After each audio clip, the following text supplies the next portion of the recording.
Hey guys, good morning. I hope that you have been having fun. I hope that you had fun yesterday. I'm sorry that I disrupted into your meeting yesterday, but I was having deep issues with my internet. I wanted to join you, but I couldn't. Um, but maybe I'll post a picture of my custom if you post a picture in your custom in the wall, so everybody can share what we were wearing yesterday. Um, Before yesterday on Wednesday, we started reading Mr. Lemoncello's, and we read pages 9 to 11.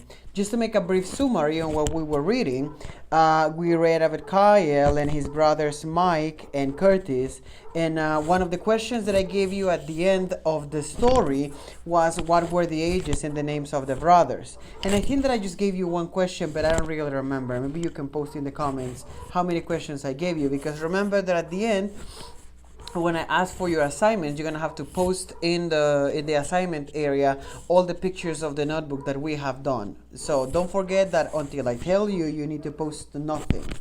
Okay, so we read about Kyle and how he was very excited to have an official board game made by Mr. Lemoncello. Oh, I remember the second question. It was about the riddle that Mr. Lemoncello gave him. So just for you to know the answers of the last questions, the last question said what were, if I'm not wrong, the ages and the names of the brothers, and it was.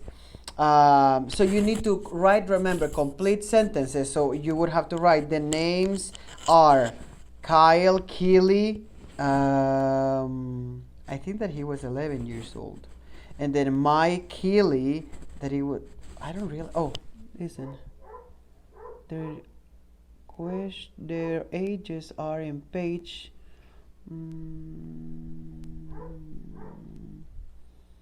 come on, age, okay, see. Kyle, or their brother Curtis, who was 15, so we can write in here. The names are. Remember that these are the answers for the old questions. Curtis, 15 years old. Remember, answers in print with a pencil, so don't confuse your answers. And then we have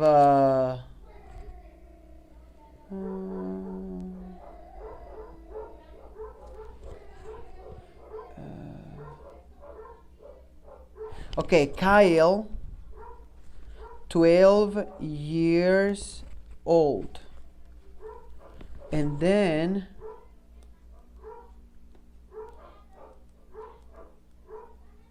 Mike, 17 years old.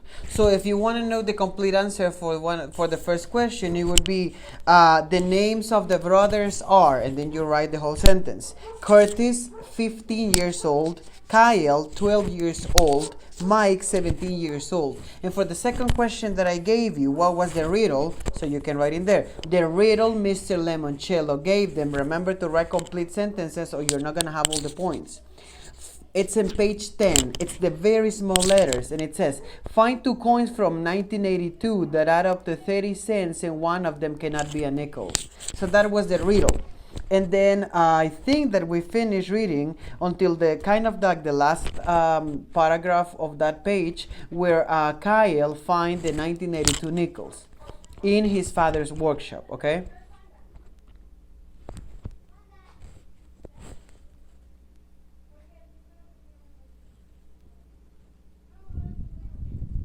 Okay, so in page 11, in the last paragraph, we are going to start from the last paragraph that says, what about the nickel, demanded Mike, sorry. If you cannot find it, go to your book in page 11 and try to explore your page 11 and try to find the part. It's in the very bottom that says, what about the nickel? So you can say, what about the nickel? If you haven't found it, pause the video, demanded Mike. Kyle pulled out his shirt pocket. You went through the window? Said a voice from the outside. It was Curtis kneeling on the flower beds. Yeah, said Kyle. I was going to do that. The shortest distance between 2 points is a straight line.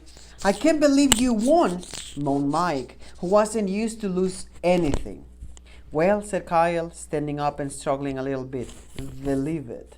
So Kyle, the youngest of the brothers, the main character of the story, was winning against his two older brothers.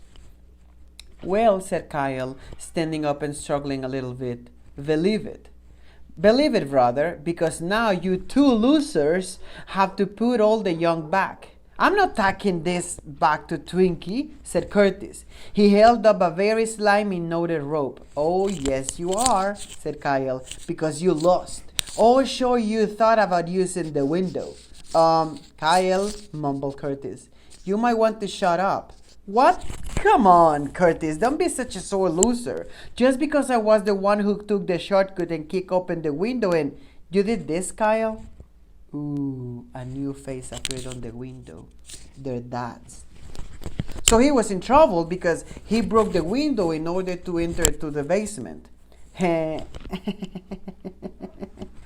of Chilindrina style, chuckled Mike behind Kyle. You broke the glass? The father sounded ticked off. Well, guess who's going to pay to have these windows replaced? That's what Kyle Keeley had 50 cents deducted from his allowance for the rest of the year and got grounded for a week. So in the States, and I guess that in the past, I don't know if it happens anymore, parents used to give their kids every weekend an allowance. An allowance is an amount of money that you get just because you need the money for the school. For an example, when you go to school and your parents tell you, I don't have time to make your food, so here, this is something. This is going to be your allowance. Your allowance is going to be the money that you're going to spend in school. So before I continue in the next page, maybe we need to make 2 more questions. Question number 3. Ready? Remember, write your questions with a pen in cursive. So you're going to write over there. Why was Kyle Keeley grounded or punished, which is the same, for a week? Let's write it again. Number 3. Why was Kyle Keeley grounded or punished for a week? Remember that if you don't understand what I'm saying, maybe you can see what I'm saying through the subtitles in the corner. So you can write in there. Remember, complete sentences with a pencil in print. Kyle Keeley was grounded or punished because he broke. I already gave you the answer. Number 4.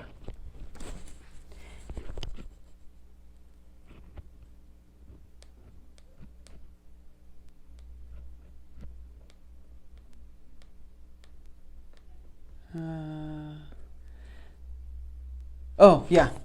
How much did... Oh, no, sorry. Number 4. What is an allowance?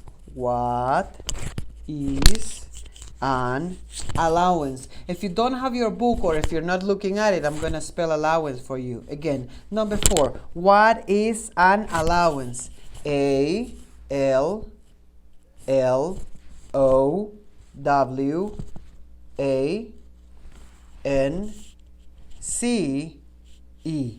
What is an allowance? And remember, we were saying that an allowance is an amount of that your parents give you. So the complete answer would be an allowance is some your parents or your father or your mother give you. That would be a good answer for that.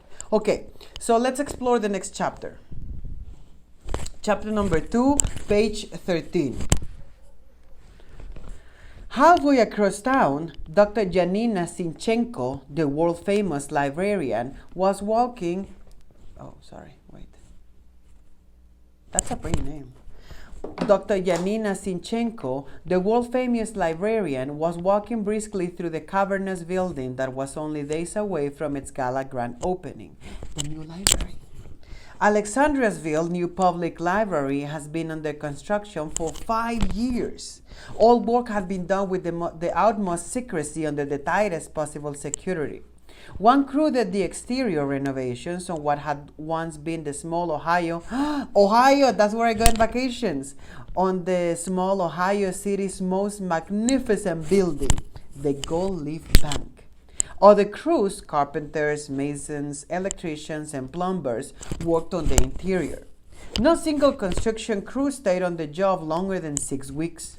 No crew knew what any of the other crews had done or would be doing. So they were hiring people from different areas so the people from the inside wouldn't talk to the people from the outside. And because there's going to be secrets inside the library, no one would know exactly what's going on inside. And when all those crews were finished, several super secret covers crews, highly paid workers who would deny ever having been near the library, Alexandriaville, or the state of Ohio, stealthily applied the final touches. Dr. Sinchenko had supervised the construction project for her employer, a very eccentric, some would say loony, billionaire. Loony means crazy. Only she knew all the marvels and wonders the incredible new library would hold and hide within its walls. Dr. Sinchenko was a tall woman with blazing red hair, beautiful like this earphone. She wore an expensive custom-tailored business suit, kind of like some pants and a jacket, jazzy high-heel shoes, a Bluetooth earpiece, and glasses with thick red frames. She looks really pretty. Red frames and red hair, beautiful. Heels clicking on the marble floor, fingers tapping on the glass of her very advanced tablet computer. Dr. Sinchenko strode past the control center red's door, under an arc and into the breathtakingly large circular reading room beneath the library's 3-story tall rotunda. So Dr. Sinchenko was the only person that knew the secrets on the library, but obviously she wouldn't discuss the secrets with everybody else because she was the one that it was associated with the loony doctor that was making everything. The bank building which provided the shell for the new library had been built in 1931 with towering Corinthian columns. Corinthian, I will guess that is something related to the Bible. An arc entryway, lots of fancy trim, and a mammoth shimmering gold dome. The building looked like it belonged next door to the Triumphant Memorials in Washington, D.C., not on these small Ohio town quaint streets. Dr. Sinchenko paused to stare up at the library's most stunning visual effect, the Wonder Dome. 10 wedge-shaped high-definition video screen, oh, that should be very pretty, as brilliant as stone in Times Square, lying on the underbelly of the dome like so many orange slices. Each screen could operate independently or as a part of a spectacular whole. The Wonder Dome would become the constellations of the night sky, a flight through the clouds that made viewers below sense that the whole building had somehow lifted off the ground, or in Dewey Decimal mode, 10 sections depicting vibrant and constantly changing images associated with each category in the library cataloging system. So as you can see, I'm going to make a picture of this so you can imagine it. So this dome that they're talking about, try to imagine if the ceiling on the place was rounded. So this would be the ceiling. When you're looking at the sky, you would look like some sort of dome. Wait.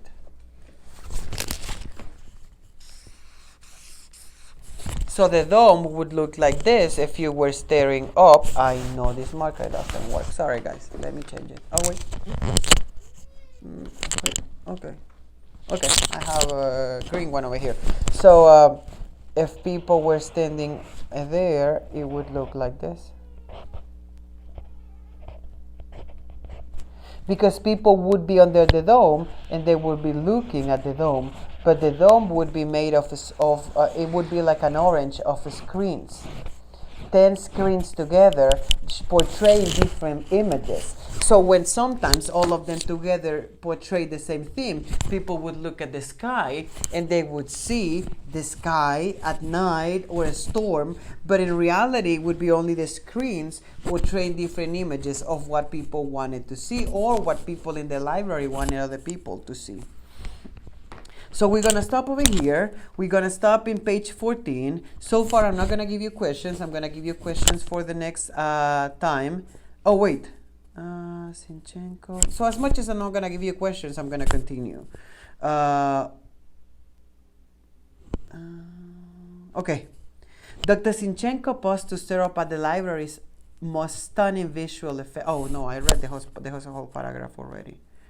So page 14, last paragraph, I have the final numbers Try to find that part. If I'm gonna start again, and if you haven't paused the video, you can pause it and until you find it. I have the final numbers for the fourth sector.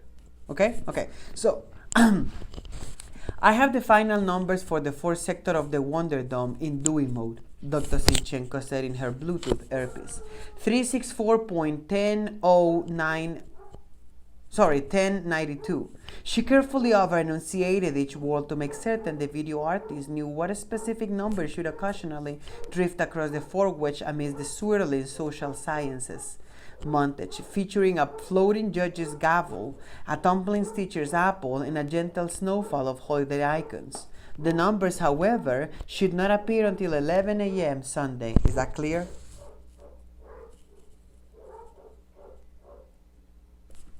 Yes, Dr. Sinchenko, replied a tiny voice in her ear.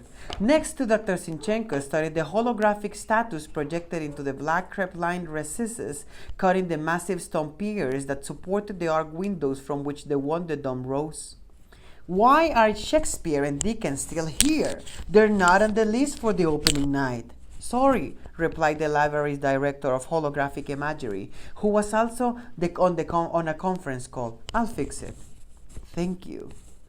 Extending the rotunda, the librarian entered the children's room. It was dim. Dim means that there's not a lot of light, with only a few work lights glowing, but Dr. Sinchenko had memorized the layout of the miniature tables and was able to march without bumping her shins to the story corner for a final check on her recently stalled geese. The flock of 6 audio animatronic goslings, fluffy robots with ping-pongish eyeballs, created for the new library by Imagineers who used to work at Disney World. So they were making these different kind of creatures to give some sort of vibe to the library. Stood perched atop an angled bookcase in the corner.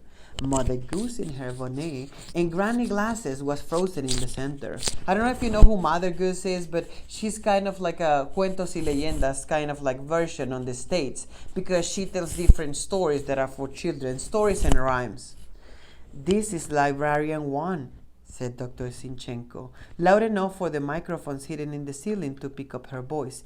Initiate story time sequence. The geese sprang the mechanical life. Nursery rhyme. The geese honked on Ba Ba Black Sheep. I don't know if you heard that song, but I like it. Ba Ba Black Sheep. Da, da, da, da, da. In six-pack harmony. Treasure Island. The birds yoo-hooed their way through 15 men and dead man's chest. That's another story. Dr. Sinchenko clapped her hands. The rollicking geese stopped singing and swaying. One more, she said, squinting. She saw a book sitting on a nearby table. Walter the farting dog. Oh. The 6 geese spun around and farted their tail feathers, flipping up sync with the noisy blast. Excellent. End story time. So as you can see, the amazing thing about this library is not that you could go and read the books, but also you could ask the animals to read the books for you. It was amazing. The geese slumped back into the sleep mode.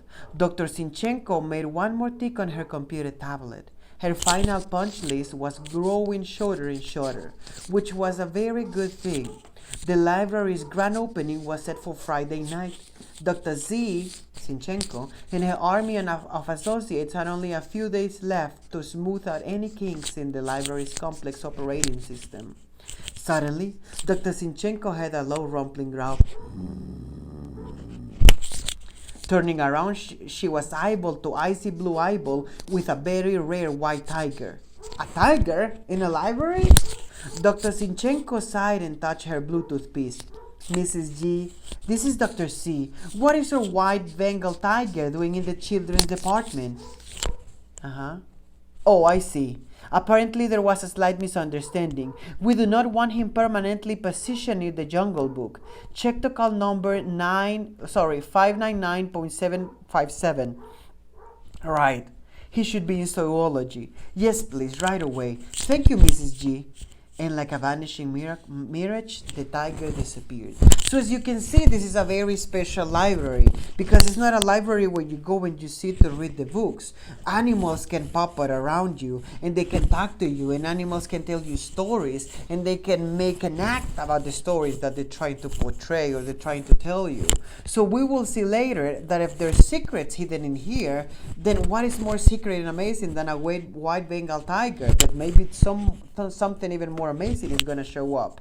So this is it for today. As much as it's Friday, I will give you no more questions than to answer the first two questions that I will give you. And remember, guys, on Monday we're starting with the regular books, with the textbooks. So I hope that everybody has them. If you don't, let me know so I can help you download them.